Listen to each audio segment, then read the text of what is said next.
will come away with an understanding of how the UDEF can help you reduce the costs and time for achieving systems interoperability.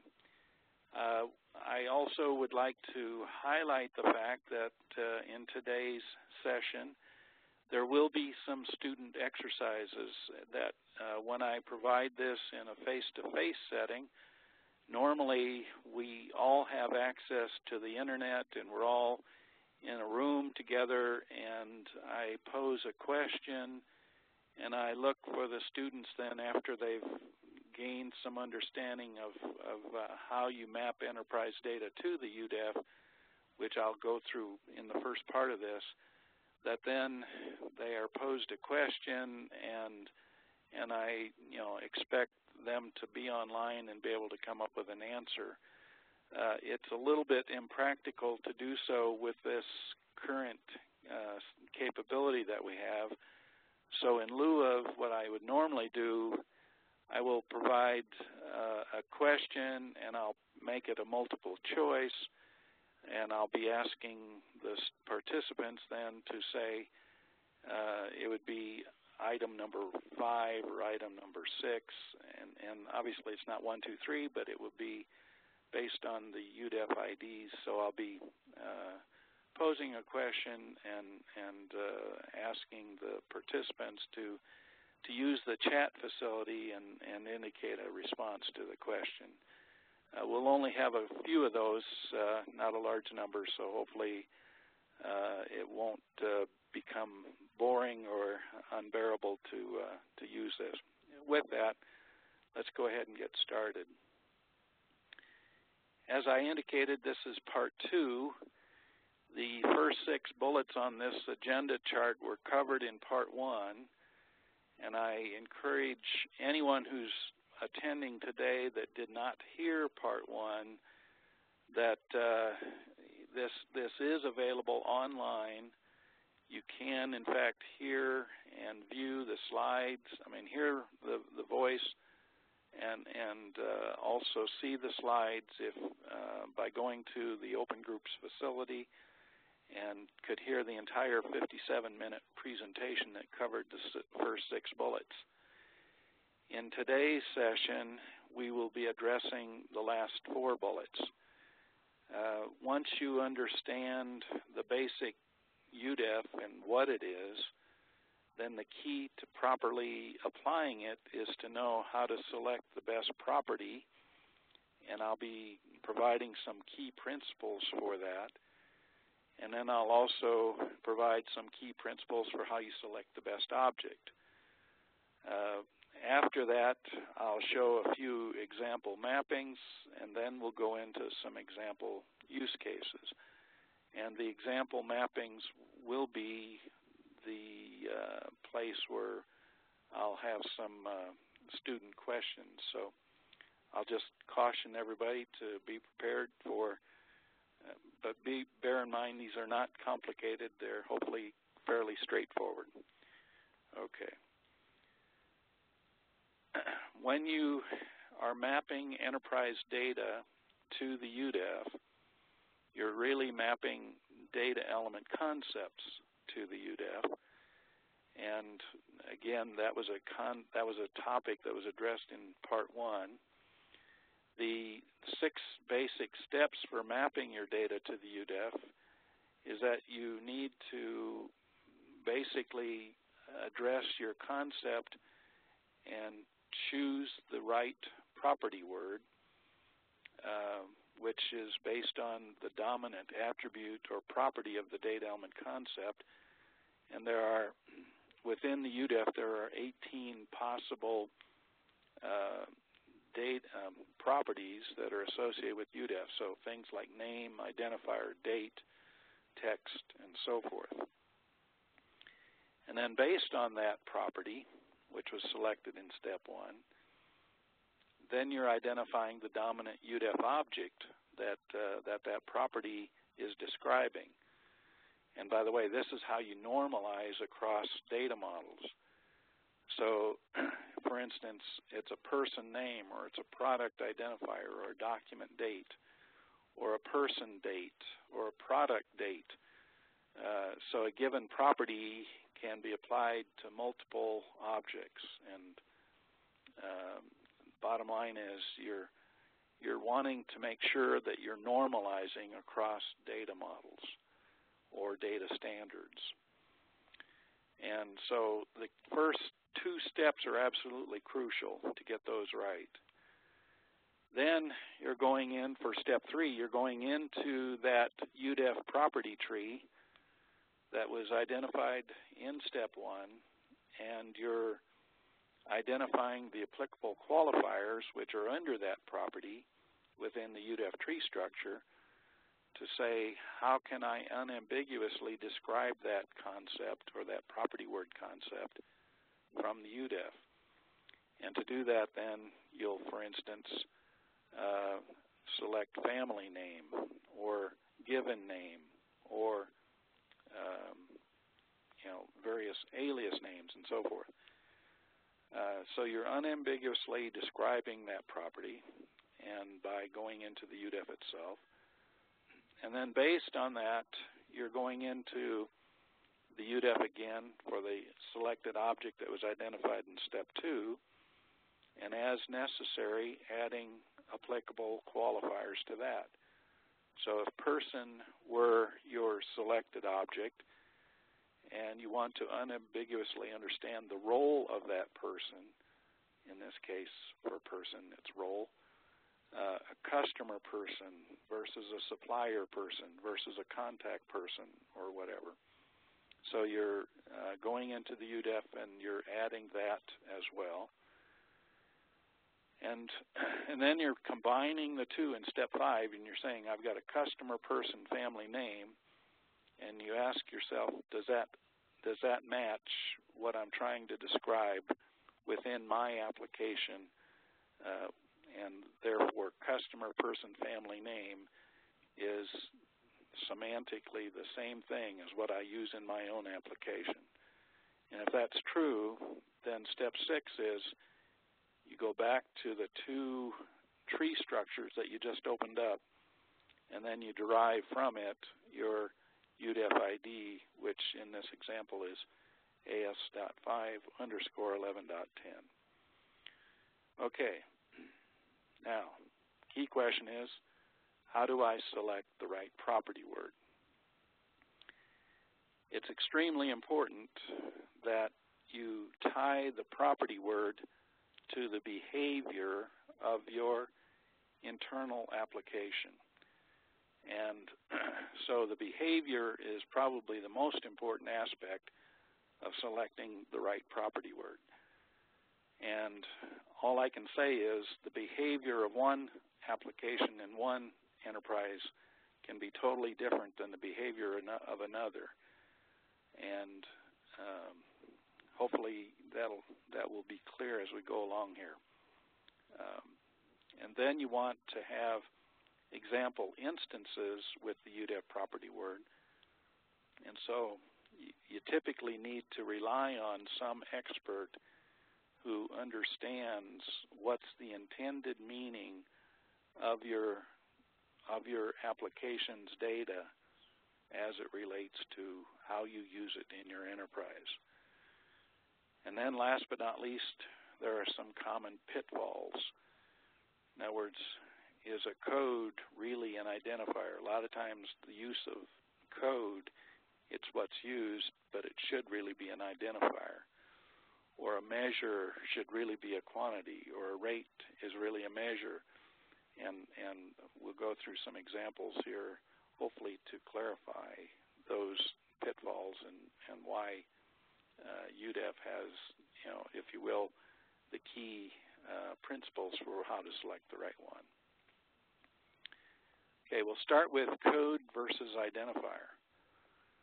If the behavior of your back office application provides an enumerated list of all possible values, and the list is not subject to continual change, so there's a time element to this, then code is the best selection. So some examples of codes are telephone area codes or postal zip codes or country codes. Now, while it's acknowledged that, for instance, country codes can change, there is, in general, it's a relatively stable list.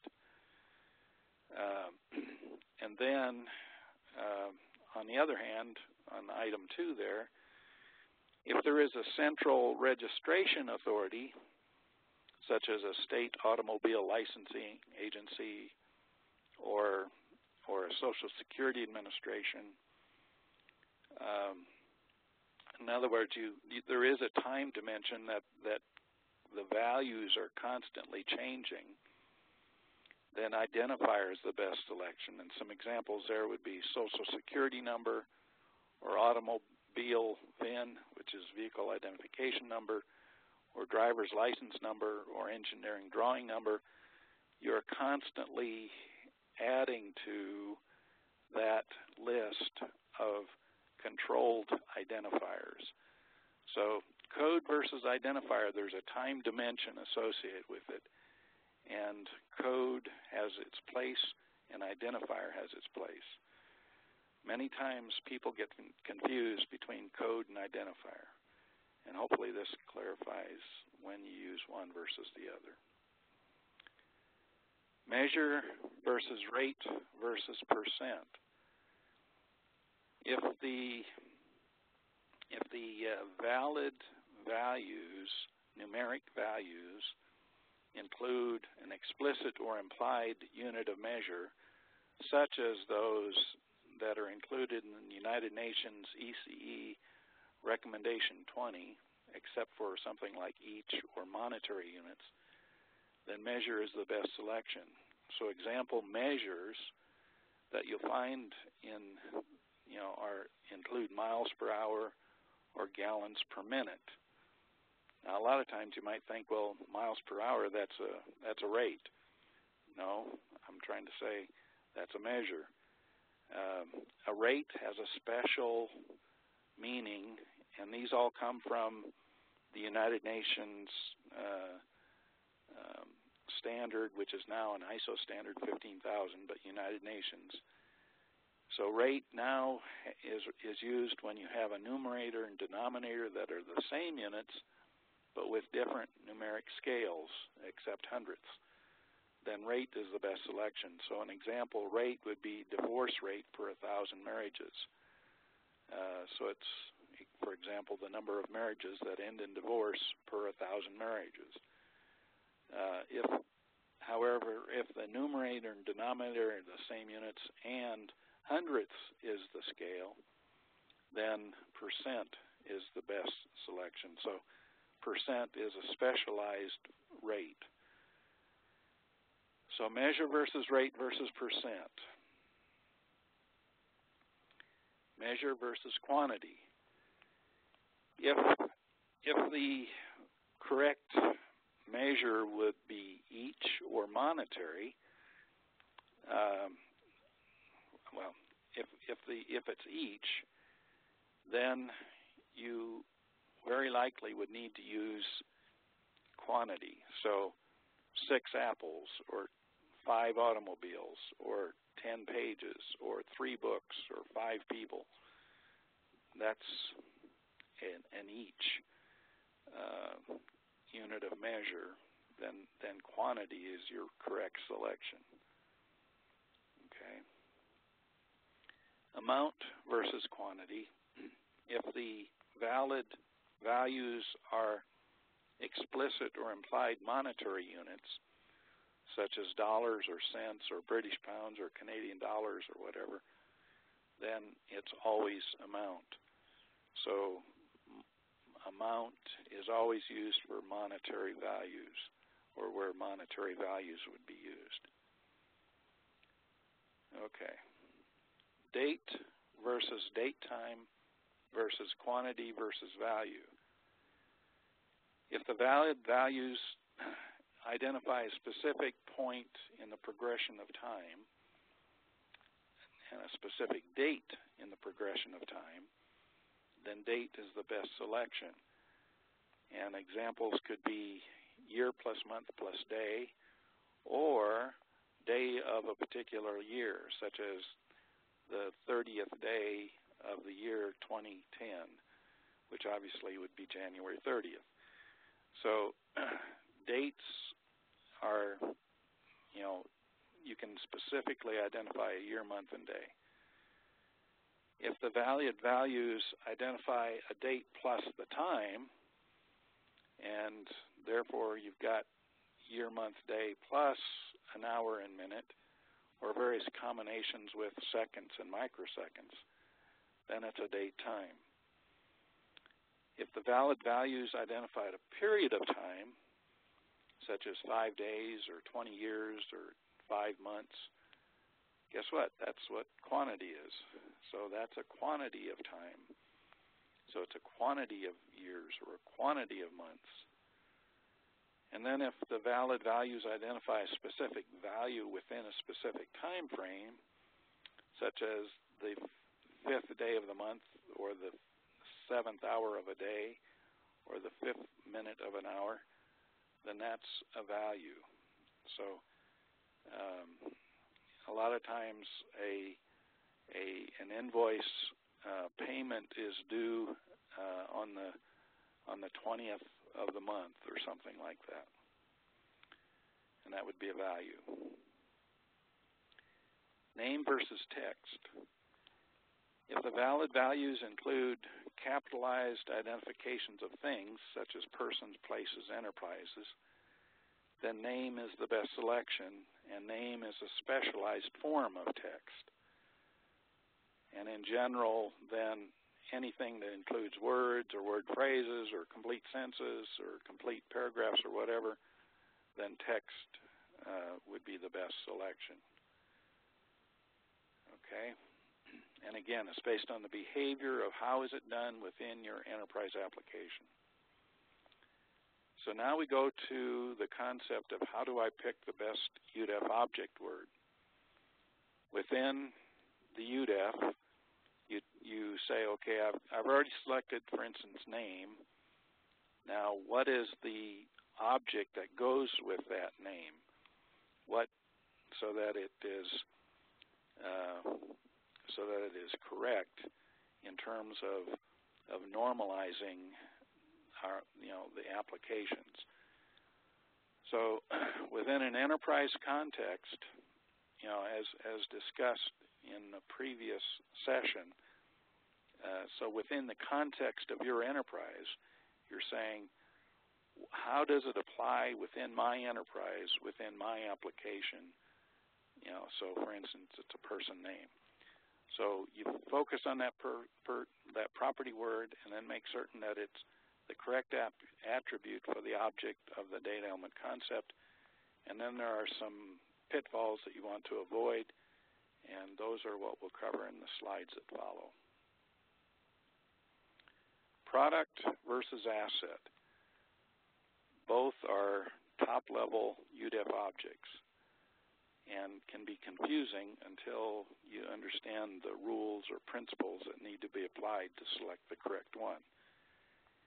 If the back-office application considers the object to be provided by the enterprise for the purpose of being sold to external enterprises or external persons, then product is the best selection.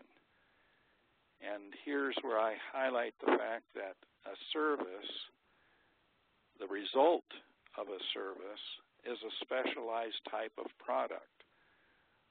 However, a description of the service, not what it does and what it results in, but a description of the service, is a process, which is another UDEF object.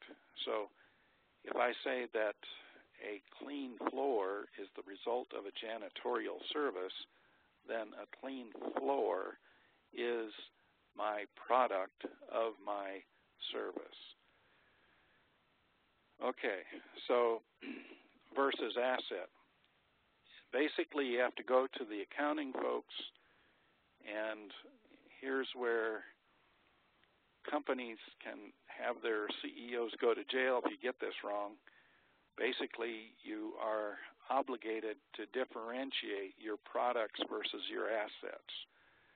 And so if you are within your own enterprise, if you are using a given asset for use or consumption by one or more of your processes, then it's an asset as opposed to being a product. And all I'll say is you need to rely on the accounting folks, because hopefully they've got it right in determining the difference between a product and an asset.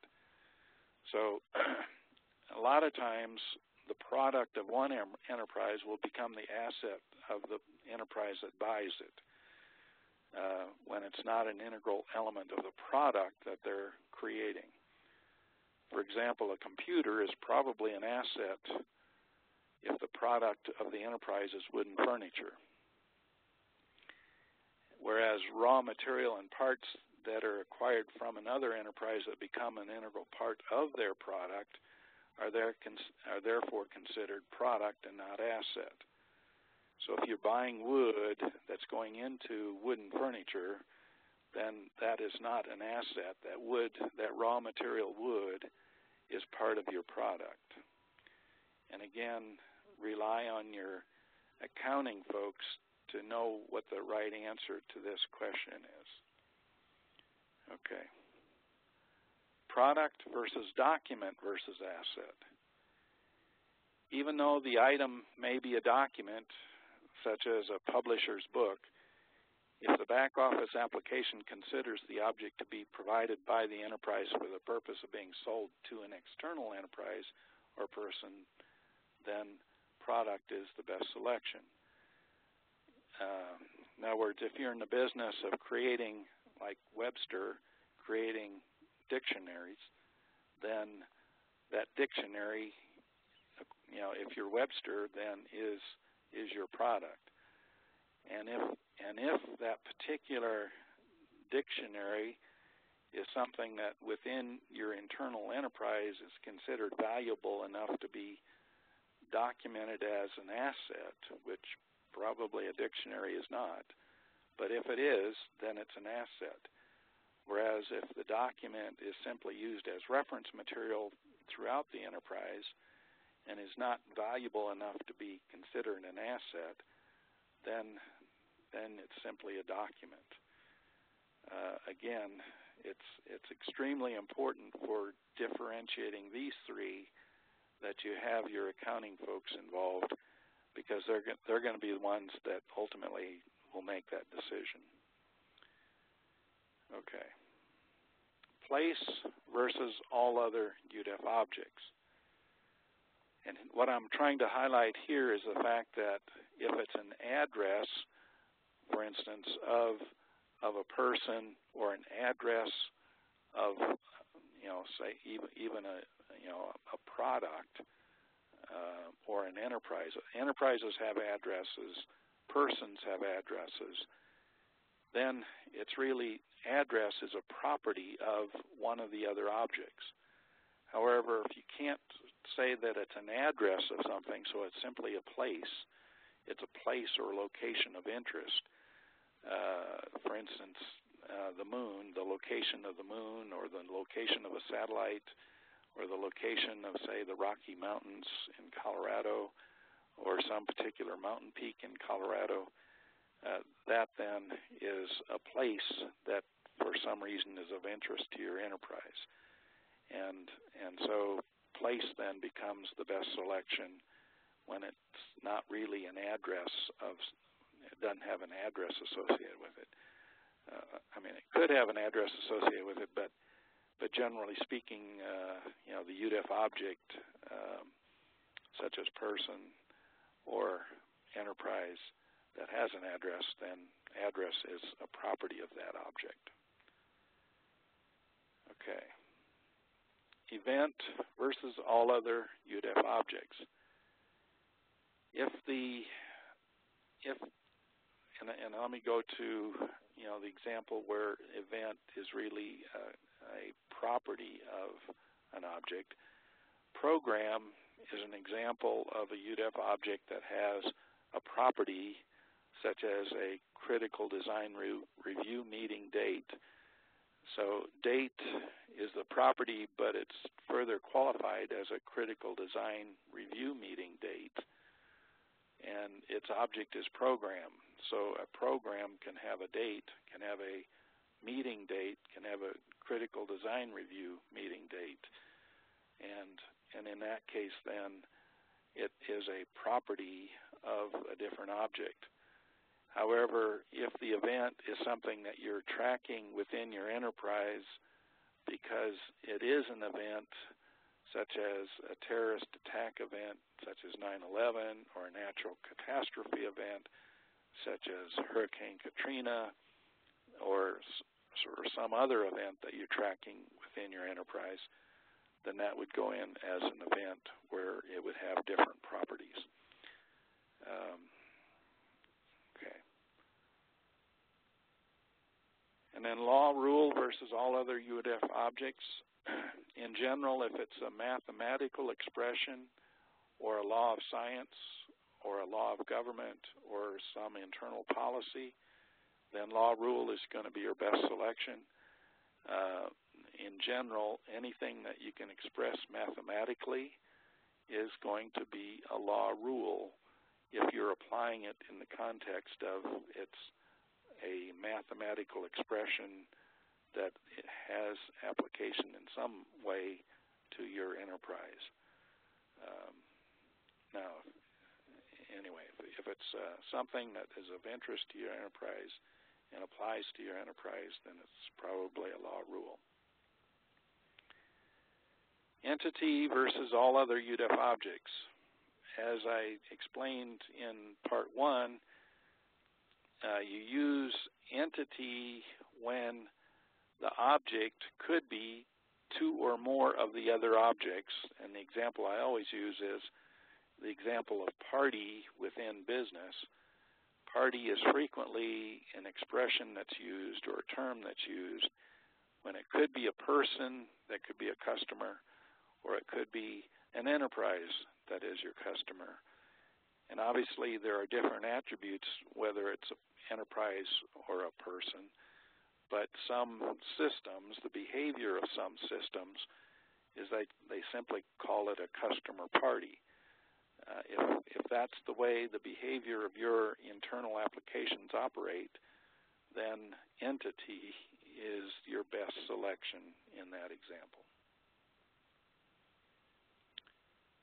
Obviously, if you look at the UDEF, while there's a lot there, it is possible and common that what you need is not there. Within the open group, there is freely available at the link that's shown on this slide. You can go in and download from their bookstore, even though it's called a bookstore. For this particular item, it's free. 100%, doesn't cost you anything. You just simply have to fill in who you are and give an email address, and then you will in fact be able to download a PDF version of the UDEF extension guide published by the open group. Within that document, you will see this flowchart which highlights the extension process. And all I can say is, in general, UDEF is extended by anyone that has self-subscribed to the UDEF interested parties can submit a proposed extension, and then with that proposed extension, it goes through a formal vetting process, and then once that vetting process is completed, then it basically they hopefully get unanimous support by everybody that's part of the interested parties, and then it goes to a formal vote by the members of the open group, and then the ultimate final authority is the board of the open group. But anyway, that's the process for extending the UDEF. So when you're going to begin the process of mapping data within your existing systems to the UDEF, there are some preparation steps. One, you want to have for each data element concept its name, its definition, some example instances, and hopefully a subject matter expert who understands how it's really used within your enterprise. You'd like to have in front of you the UDEF property and object definitions, and obviously those are available online. And then you want to print out those 6 basic mapping steps, and then prepare a spreadsheet. And the examples that will follow here right after this slide will hopefully illustrate what I'm talking about with the spreadsheet. And then obviously you want to go to the latest version of the UDEF, and the link there on this screen shows it for the English version of UDEF. There is also available Dutch and French versions, and German version will soon, hopefully soon, be available as well, published. Okay. When you're going through the process of analyzing your data, it helps tremendously to have available to you the data model for your application. In other words, what you're taking to map to UDEF is all of your entity attribute pairs. What I'm going to show here in this simple illustration is an example from a human resources system where you've probably got some table somewhere in your enterprise that handles employee data, and then within that table you have some key attributes such as an employee number. It might be called number, and then based on that employee number, then you've got columns associated with, for instance, hire date, last name, first name, and birth date. So based on that kind of a data model, the first question that is asked is the question of identify the applicable property word that characterizes the dominant attribute of the data element concept. So we're going to start with employee number. In this particular example, I want to highlight the fact that even though in the HR system there's a unique number assigned to each employee, there's also a separate number that's captured, and we'll use the example of a U.S. company, that they also capture the Social Security number of employees, and they use that then for filings with the Internal Revenue Service. So within this example, employee number is what we're focused on. And so I'm going to ask the question then, what is the best UDEF property word that's associated with employee number? And so when you go to the UDEF and you go to that link that's shown here, on that link there, you'll be able to see the entire list of the properties available for UDEF. And here's where we'll have the first exercise. Should we, for employee number, would I map to code or identifier or value? And so we'll use the chat button at this time. And those who are interested in suggesting an answer, please use the chat to all participants and select either 4 or 8 or 16.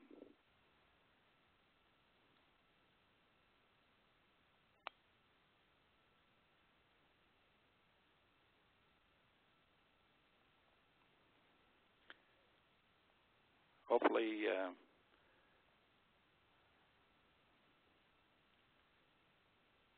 is it for? Okay, we have a suggestion that it is identifier, and I'll just simply say yes, that is the correct answer. So we are now looking at, for the HR example of employee number, the best mapping to an employee number, which is a unique identifier, is identifier. Now the second question is, based on identifier, is it, what's the best UDEF object that goes with that identifier? And so we're going to now go to this chart, which on that same page of UDEF definitions, if you scroll down that list, you'll get to and I apologize for the screenshot size of this thing, so you can't really read everything, but all of them are shown here. And the question is it an entity, a 0, a document, or a person? So we're talking about the employee identifier. Is the best UDEF object entity, document, or person? Same. Okay. So we have now. We now have number 5, person. Yes, good answer. Okay, so now going through the same process, again, as a reminder, we are dealing now with the employee, this person identifier to map to employee number. So the next step is what are the applicable qualifiers that it takes to adequately address that. And since I highlighted the fact that there are, within this enterprise, the behavior of this enterprise is that there's also an identifier associated with their Social Security number, it becomes necessary to differentiate the two. Otherwise, it would be possible, potentially. So I'm going to go to the next slide here. And I'm going to suggest that when you go to identifier, and if you click on number 8 identifier and open it up, in other words, when you click on the number 8, it will open up, and it will present you then with a large list of additional qualifiers. So if you look at that list, then there is, in fact, an assigned identifier, and within it, that 35.8, it expands out, and there is such a thing as an employer-assigned identifier. And so I would, as opposed to a government-assigned identifier, which is just below that. So, by the way, the Social Security number would be associated with government-assigned identifier, and it does further expand with that plus sign in front of it so that you could know that it's tied to some agency of the government. Anyway, if you look at employer-assigned identifier, that would be the appropriate additional qualifier for this example. So you have person, employer-assigned identifier. And then the next question is, do you need to add additional qualifiers in front of person? And so if you go back to the top list of objects and look at person, which is number 5, and open it up, and when you do that, you will find that the very first item under person is employee person. And so I'm helping here and saying, yes, it's an employee person. And so employee person, employer assigned identifier is the correct map or match to employee number. So the UDEF name, employee person, employer assigned identifier is a proper mapping. And so now the question is, you go in and you're looking for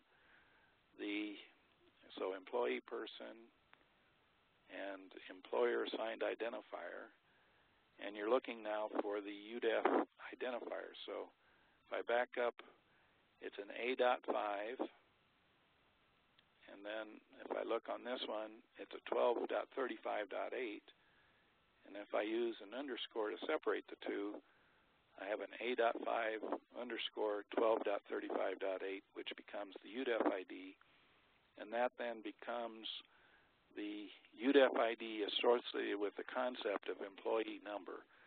Whatever it's called in any application, no matter where you're at, what language or whatever, then this concept has this ID, which now is universal and can be used as the mechanism for discovering data and/or aligning data between systems. Okay, next question is employee hire date. So my first question then is, what is the right UDEF property associated with the concept of employee hire date? So if I look at the list here, and this is where we'll get into another question for the chat. Date time is number 5, date is number 6, or time is number 15. What is the correct example?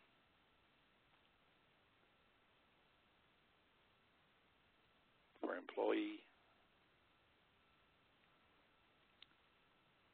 employee hire date,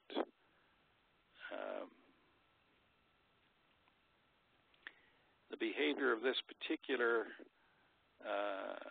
business, they only manage it. There we go. Looking for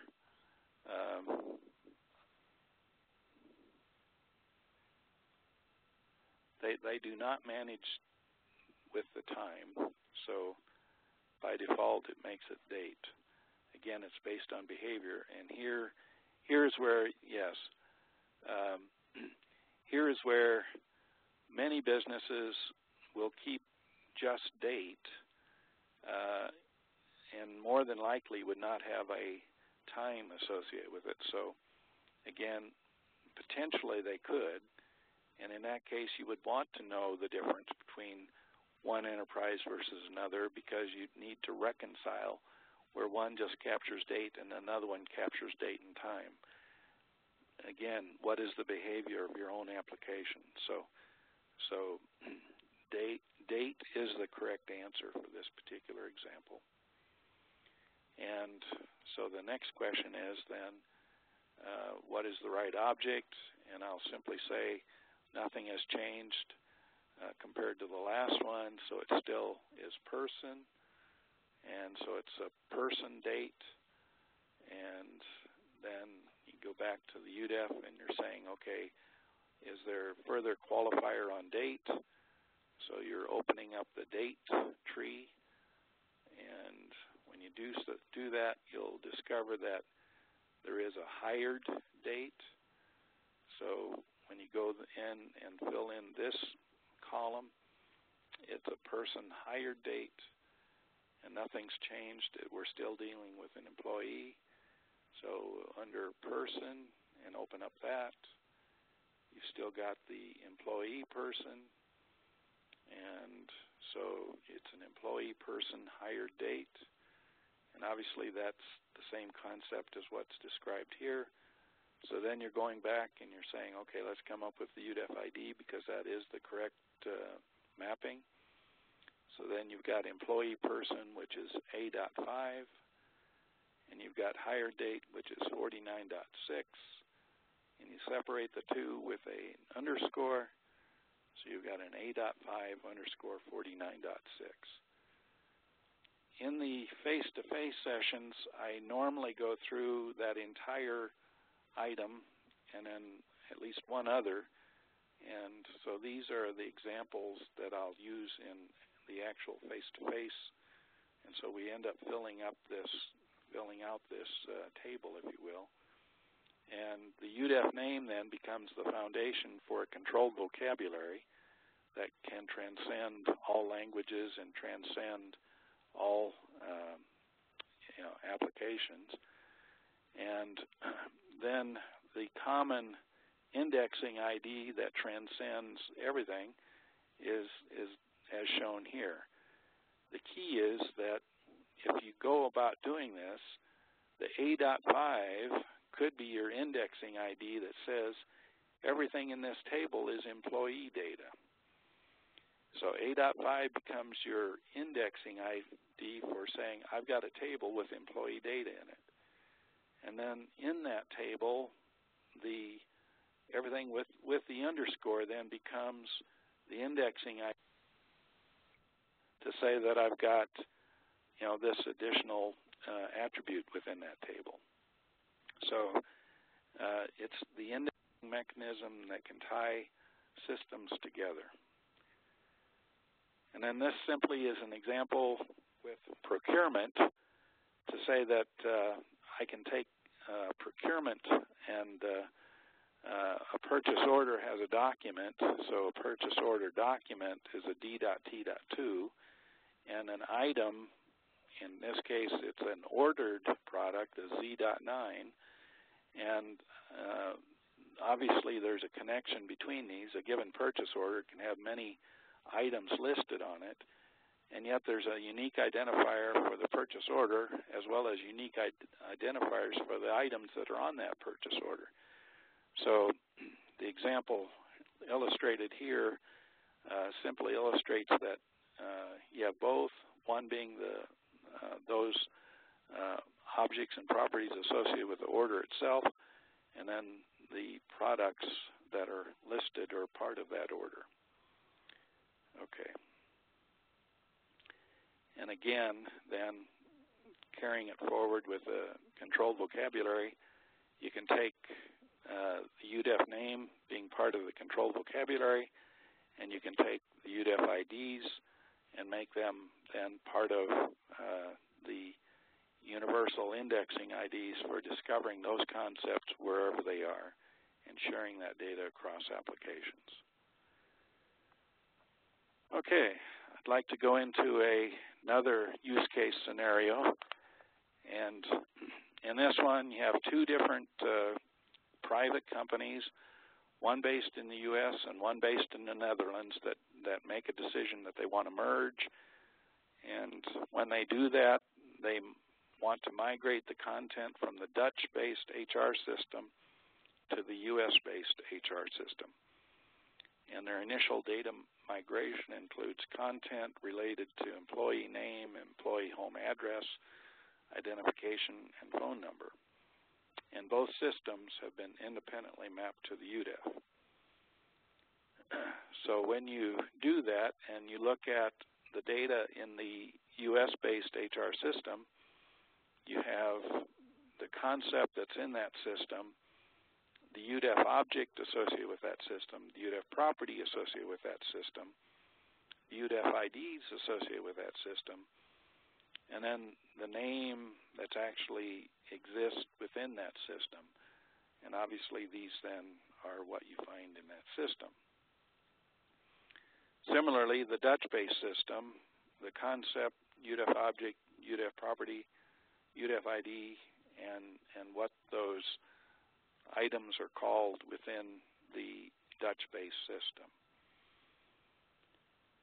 So if you take the two and you then put them into XML file format, and you then say that within the US-based system, I have F full NM, which has UDEF ID equals to this, and then the example instance, and do that for all of those items that are on the one, and then create this format.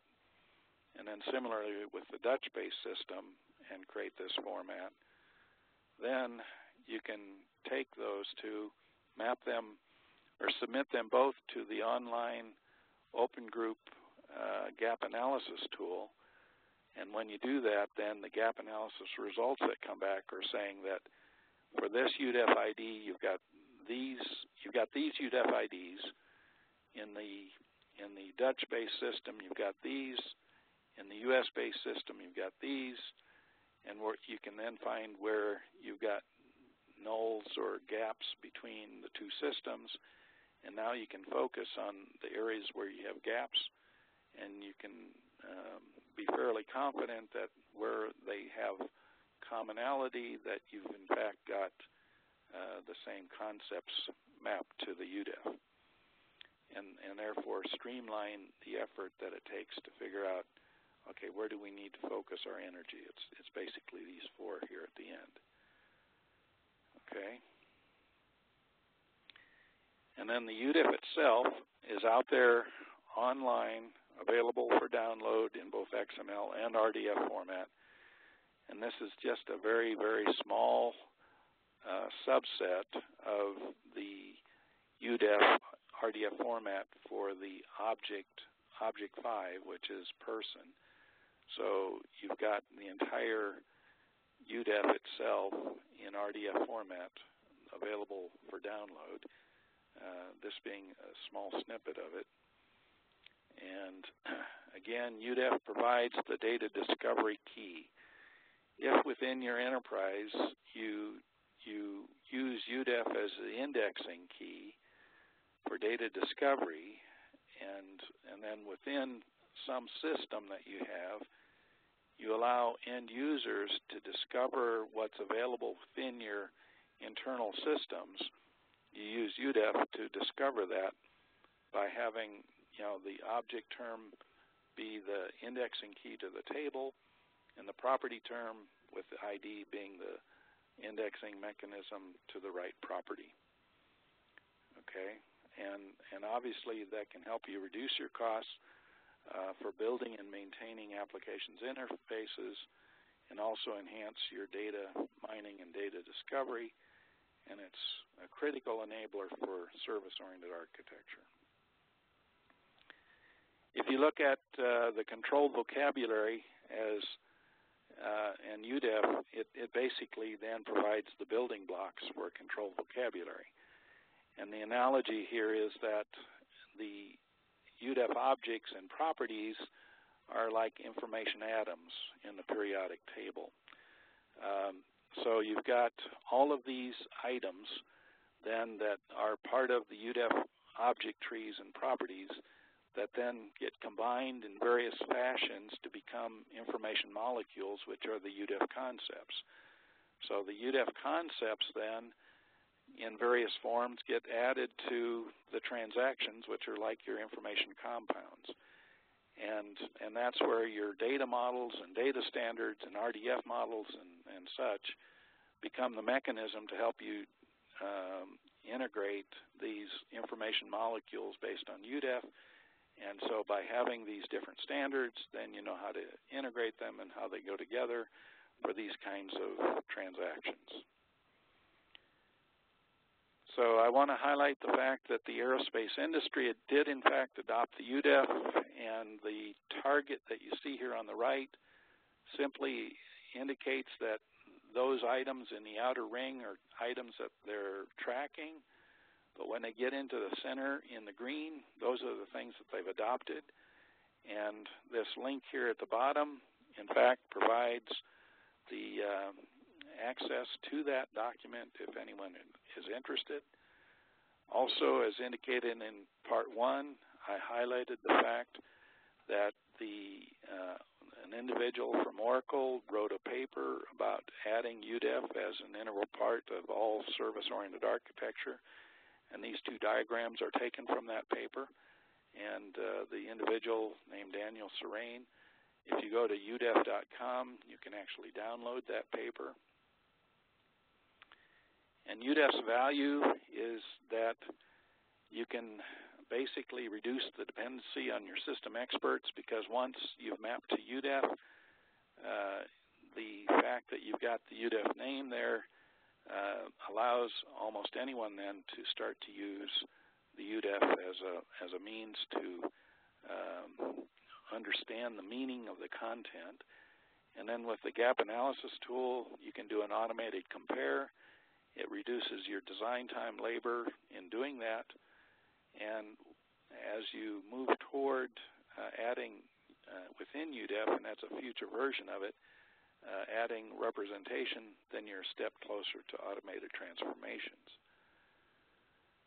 Some of the key features of UDEF is it conforms to 11179-5, and it gives you this indexing scheme analogous in many ways to a Dewey Decimal System that helps you discover books in a library. It enables normalization of data models on a global scale. Anyone with a browser can view it. It's freely available for viewing.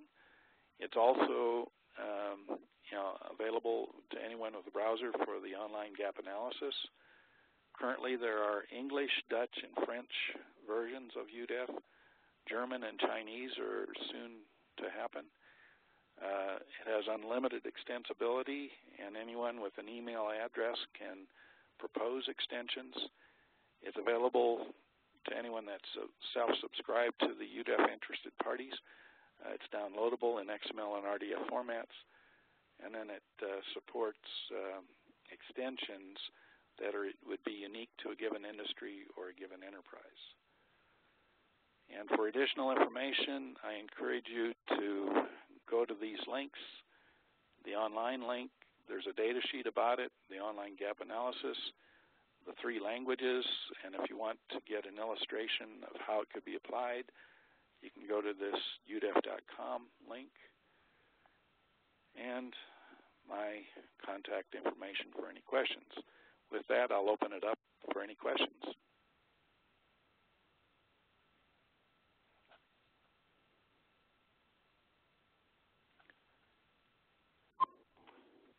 That's fantastic, Ron. Really good presentation. So as Ron said, and I've sent out a message to everyone, if you have any questions, please submit them via the Q&A facility, and we'll happily answer those for you now.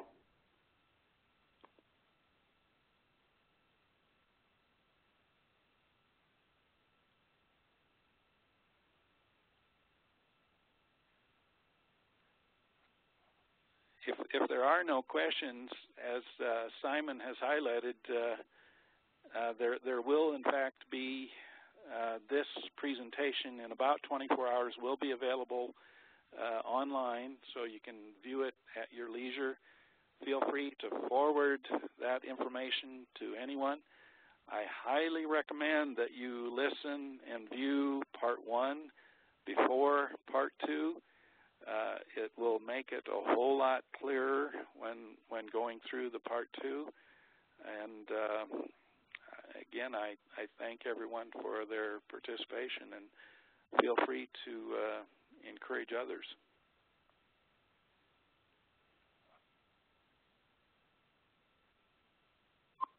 Ron, just one quick question that has come up with regards to getting hold of the slide set. Will you be making the slide set available? I can make it available in PDF format. I'm unwilling to do so in PowerPoint, so if they send me an email, I can do that. My email address is ron.schult, and it's right here on, it's right here on this slide. Send me an email to this email address shown here on this slide, and I will send a PDF form of the slide deck to them. That's fantastic, Ron. Well, I see it's now top of the hour, so I think we'll call it a day, and thank you once again for that presentation, Ron. You're very welcome. Thank you.